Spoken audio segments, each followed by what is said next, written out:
This is a complicated problem. I'm not going to sit on the fence with it. I'm going to tell you real quick. The idea of the militia being in town, I think that could have stopped before it ever got started. I really believe this whole thing is a civil case, not a criminal case.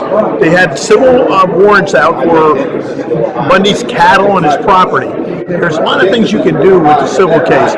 I believe the sheriff could have just as easily gone to district court here in Southern Nevada and asked for an injunction once this got out of hand and we saw that the militia were coming in and the BLM was there and the size they were. Listen, as sheriff, you don't get to pick and choose what's the law.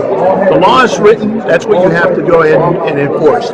I don't think it should ever got that far. I think what could have happened if I was sheriff, very simple. When I'm sheriff, very simple. As soon as you know things are starting to boil up, just sit down, talk to everybody on each side, go to the Bundy's area, go to their home, say, look, here's where we are, where we're at, here's what we have.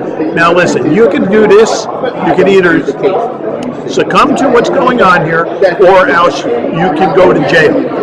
These are warrants for your cattle and for you for obstructing justice. I actually really believe that nobody has a right in America to just stop people on a roadway. The militia, some people say it's not happening. I had relatives actually try to get in the Valley of Fire when this was going on, and they were stopped by a non-uniformed person wearing a bandana around his head, a bandolera of ammo around their chest, and told them they weren't able to proceed any further. And they had automatic weapons with them.